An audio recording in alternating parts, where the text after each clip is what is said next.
పంచతంత్రంలో మనకు చక్కటి కథలున్నాయి. ఎన్ని నీతులు చెప్తాయో, మాటల వల్ల వచ్చే ప్రమాదం ఏమిటి అనేటువంటిది పంచతంత్రంలోని ఒక కథ మనకు చాలా సింపుల్‌గా చెప్తుందనమాట. అంటే ఏ సందర్భంలో మాట్లాడాలి, ఎప్పుడు మాట్లాడకూడదు. ఒకసారి ఒక సరస్సులో ఒక తాబేలు ఉండేది. అదే సరస్సులో 2 కొంగలు గూడా ఉండేవి. ఈ తాబేలు, ఈ కొంగలు 2 గూడా అంటే ఈ ముగ్గురు మంచి స్నేహితులన్నమాట.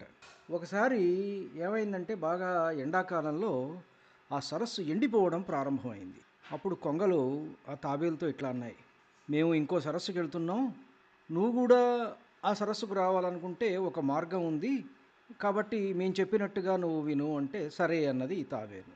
అప్పుడు ఈ కొంగలు 2 ఏం చేశాయంటే ఒక కర్రను తీసుకొచ్చి తాబేలుతో ఇట్లా అన్నాయి, మేమిద్దరం ఈ కర్రని 2 వైపులా పట్టుకుంటాం, నువ్వు మధ్యలో నోటితో గట్టిగా పట్టుకో, కానీ పొరపాటున కూడా నోరు తెరవకూడదు సుమా, ఏమీ మాట్లాడకూడదు సుమా అని చెప్పాయి. అందుకు తాబేలు అంగీకరించింది.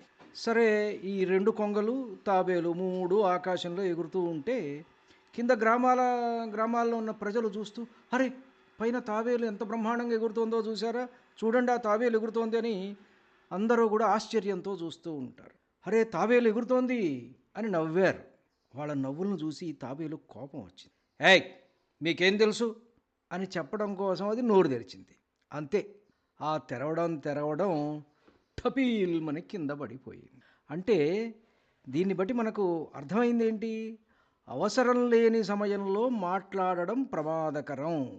మనసును, మాటను నియంత్రించగలిగిన వాడే జ్ఞాని. ధన్యుణ్ణి. నమస్కారం. మీ ఓటుకూరు జానకి రామారావు.